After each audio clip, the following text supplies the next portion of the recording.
Welcome, Amakhosi Network. Welcome to the channel. Today we ask a very important question. I just watched Stellenbosch annihilate, defeat, destroy Kakamula, Supersport United. And I was asking myself, why is Stellenbosch so good? All of a second Sunday in the DSTV Premiership. So what happened to Stellenbosch? And then a lot of you are going to say Steve Barker. But this is what I'm going to bring up. I am also not sure if it is exactly Steve Barker. But before I get into that, please like, comment, and subscribe. And please comment on the channel. Give me your comments. And please subscribe for those who are enjoying the channel. Subscribe. Yes, subscribe. So let's get to it. Guys, a lot of you are going to be, no, it's obvious. Steve Barker is this. Steve Barker is a brilliant coach. And then I'm going to tell you this, guys. Steve Barker, this Stellenbosch we are seeing today is not a true reflection of the Stellenbosch that has always been under Steve Barker. They have never been this good. And Steve Barker in his previous teams, he has had a tough time. He was a long-term coach of University of Pretoria. That is where I even remember him from, University of Pretoria. But he didn't really do anything exciting for us to be like, wow, look at the University of Pretoria. It was just like, oh, okay, he can win a game here and there. And then it was like sharp. But there was never a point where you like, yo, that coach, maybe he can coach Kaizer Chiefs or Pirates or Sundowns or maybe even Supersport. There was never really that point in his career. Then he went to Amazulu, same story. There was never really a point where you like, yo, he can coach big teams, etc. Because he wasn't really doing well at these teams. He was losing more than he was winning. And then in Mpumalanga Black Aces, I couldn't find much record of him and what he did there, but I just remember that he didn't really do much. So now the question is this. If Steve Barker is a really good coach, why is he only a good coach now? What happened? Why is Stellenbosch so good? The reason I'm also asking this is that Stellenbosch has been selling their best players to Kaizer Chiefs and to Sundowns. Sundowns got Mendieta. Chiefs got Quinika, their captain at the time. Chiefs got Quinika. Chiefs got Dupree. Now we also have Mthethwa. These were their star players. Another player is that Uletu, I think it's Kanya, who went overseas now. He went overseas, Uletu. So he went to, Philadelphia or something. And what I'm trying to highlight is that, and then about Dingba left, I think is in North Africa. These are the players that were basically the bread and butter of Stellenbosch. These were the star players of Stellenbosch. They lost all their star players, but now they are second on the log. They won the Carling Cup. Apparently, they 20 to 21 games. I'm thinking it's 20 games unbeaten. Maybe I'm mistaken. And they are now continuing to in the Nedbank Cup, progressing, I think, to the semi-finals now. So, my question is this. What is Chiefs missing that Stellenbosch has? We've bought their players. We've bought a lot of good players. We bought Msimango, we have Dove, we have Dupree, we have Mthethwa. We have Abomdusha Balala, academy players who are coming on, Abomfundo Villaga, Samkelo Zwane, we have Abomodi, we have Aborang, a top goal scorer from last season. We have all the ingredients to have a good team, but as Kaizer Chiefs, we are not a good team. So now the question is, if we look at Stellenbosch and we look at Kaizer Chiefs, let us see what is the things that Chiefs is doing wrong and Stellenbosch is doing right. Let's start with development, because a lot of Stellenbosch players come from the development.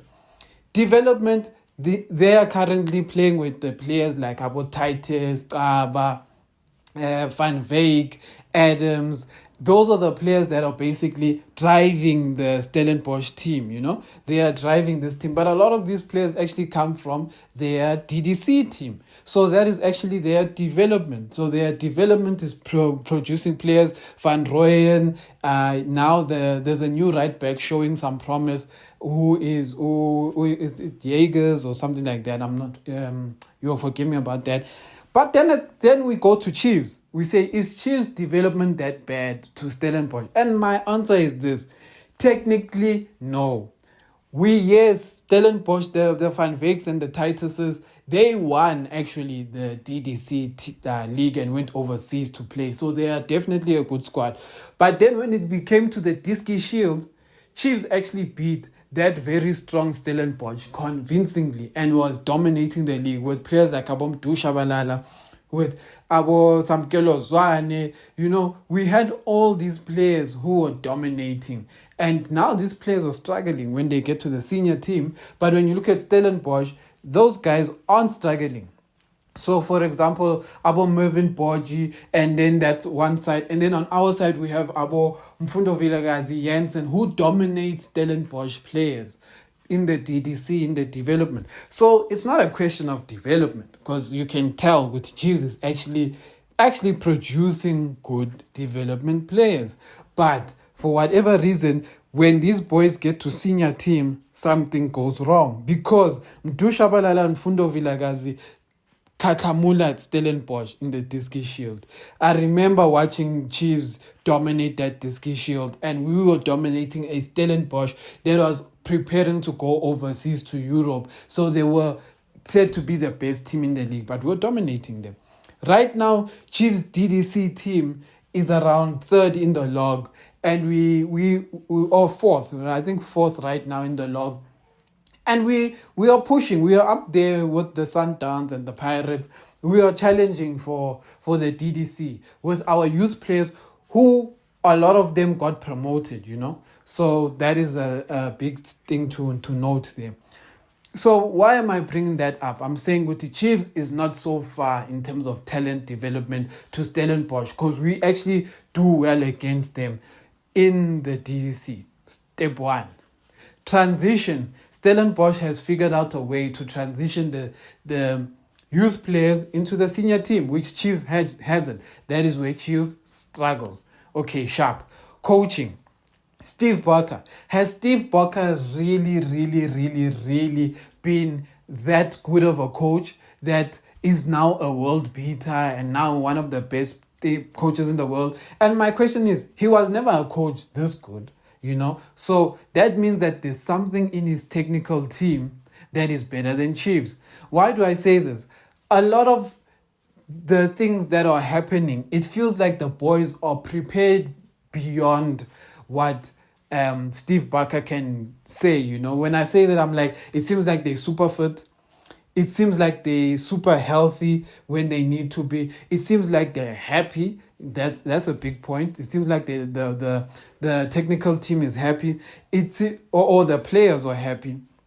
It seems like they can analyze the game. They can analyze critical points in the game, the players. Meaning that Stellenbosch has a good fitness coach, has good analyst people, has good nutrition people, and also has good grounds where they practice. And Chiefs, we won't even talk about that. Chiefs have some of the best training grounds, probably in Africa or even in Europe. I don't think some of the Europe teams have a good village like Chiefs, a training village.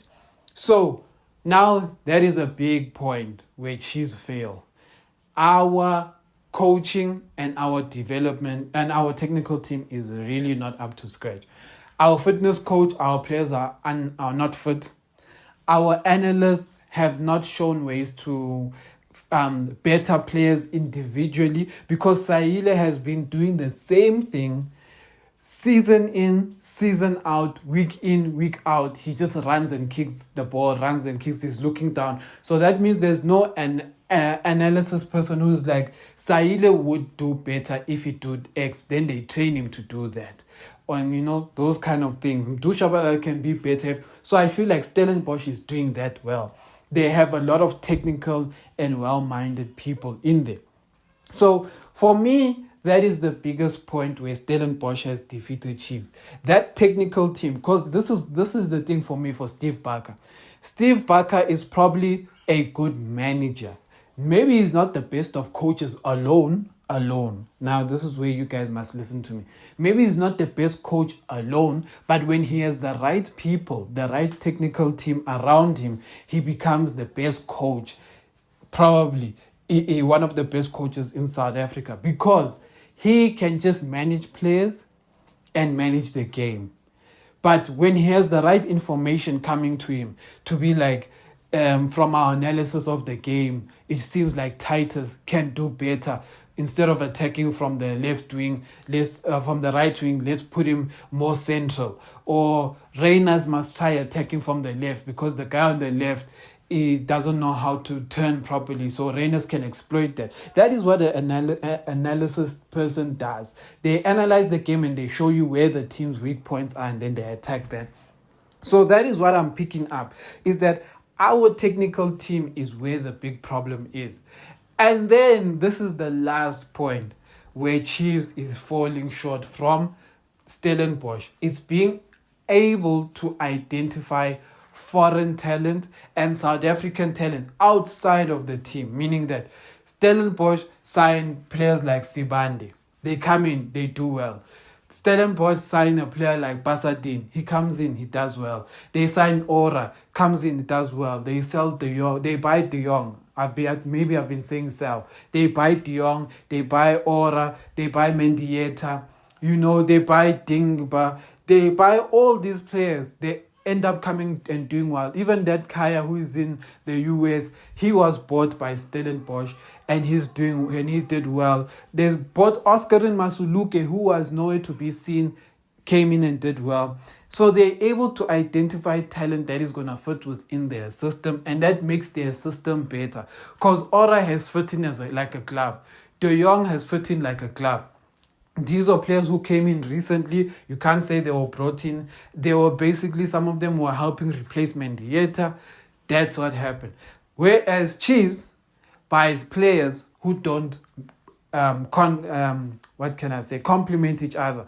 Chiefs buy Ranga to play with Dupree. Dupree is too fast for Ranga. Ranga can't get into the box because he wants to play a false number 9. He can't get into the box to get those chances of Dupree.